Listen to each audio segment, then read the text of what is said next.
తెలంగాణలో బోనాల జాతర మొదలైంది. దాని విశిష్టత. తెలంగాణ రాష్ట్రంలో విశేష ప్రాధాన్యం కలిగిన పండుగలలో బోనాలు ప్రత్యేక స్థానం పొందింది. ఇది ప్రధానంగా ఆడవాళ్ళు జరుపుకునే శక్తి ఆరాధన పండుగ. అమ్మవారిని శక్తి రూపంలో బోనం చేసి మొక్కుకుంటాము. ప్రతి ఏటా ఆషాఢమాసంలో హైదరాబాద్, సికింద్రాబాదులో, అలాగే శ్రావణ మాసంలో తెలంగాణ రాష్ట్రంలో అన్ని ప్రాంతాల్లో ఈ పండుగని ఘనంగా నిర్వహించుకుంటారు. బోనం చేసి అమ్మవారికి సమర్పించుకుంటారు. బోనాల పండుగకు చారిత్రక నేపథ్యం కూడా ఉంది. 19వ శతాబ్దంలో హైదరాబాదులో ప్లేగు వ్యాధి సంభవించినప్పుడు స్థానిక ప్రజలు అమ్మవారిని ప్రార్థించి ఈ ప్లేగు వ్యాధిని నివారించమని మొక్కుకున్నారు, వేడుకున్నారు. ఆ సమయంలో అమ్మవారి కనికరించి ప్లేగు వ్యాధిని తగ్గించేసింది మొత్తం. అప్పటి నుండి ప్రతి ఏటా అమ్మవారికి బోనాలు సమర్పించడం మన సాంప్రదాయంగా మారింది.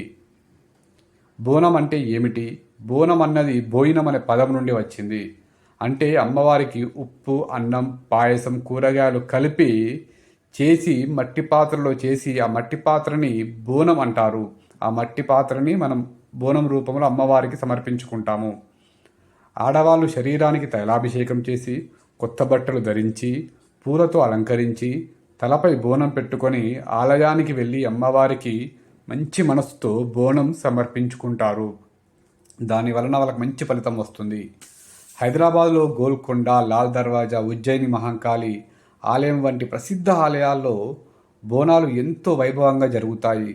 ఇంకా చాలా ఆలయాల్లో చాలా విధాలుగా అమ్మవారిని చాలా రూపాలలో మనం పూజించుకుంటాము. పోచమ్మ, ఎల్లమ్మ, గంగమ్మ, మహంకాళి, ఎల్లమ్మ ఈ బోనాల పండుగలో గ్రామ దేవతలుగా పూజించుకుంటాము. పోచమ్మ అంటే పవర్ఫుల్.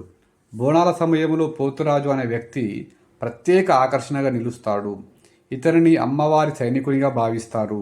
ఎర్రటి పంచకట్టు, శరీరానికి నెయ్యి రాసుకొని శంఖాలు, తాళాలు ధరిస్తూ నృత్యం చేస్తూ ఊరేగింపులో ముందుంటాడు. బోనాల జాతరని ముందుండి నడిపించి పోతరాజు బ్రహ్మాండంగా ఉంటాడు. తెలంగాణలో పలు ప్రాంతాల్లో జాతరలు, ఊరేగింపులు, డప్పులు, తాళాలు, పాటలు మొదలైనవన్నీ పండుగ లాంటి ఉత్సాహాన్ని మరింత పెంచుతాయి. బోనాలు తెలంగాణకు మాత్రమే ప్రత్యేకమనడం వల్ల దీన్ని తెలంగాణ జాతీయ పండుగ అని కూడా అంటారు. తెలంగాణలోని మహిళలు భక్తిని, గ్రామీణ సాంప్రదాయాలను ఈ పండుగ ద్వారా కొనసాగిస్తున్నారు. అమ్మవారిని శక్తి రూపంలో పూజించుకుంటారు. బోనాలు కేవలం పండుగ మాత్రమే కాకుండా తెలంగాణ మహిళల ఆత్మవిశ్వాసానికి, సాంప్రదాయాలకు, సామూహిక భక్తి శక్తికి ప్రతీకగా నిలుస్తాయి. ఈ పండుగ ద్వారా మనం నేర్చుకోవాల్సింది ఏంటంటే సమాజంలో ప్రతి ఒక్కరూ కలిసి ఉండడం, సాంప్రదాయాన్ని గౌరవించడం, గ్రామ దేవతల మీద భక్తి, గ్రామీణ కళలకు ప్రాధాన్యత ఇవ్వడం ఈ బోనాల ద్వారా మనం నేర్చుకుంటాము, సాంప్రదాయాన్ని కొనసాగిస్తున్నాము. తెలంగాణ బోనాలు శక్తి ఆరాధనకు, సమూహ ఐక్యతకు సజీవ ఉదాహరణ. నా వీడియో నచ్చితే లైక్ చేయండి, సబ్స్క్రైబ్ చేయండి, కామెంట్ చేయండి.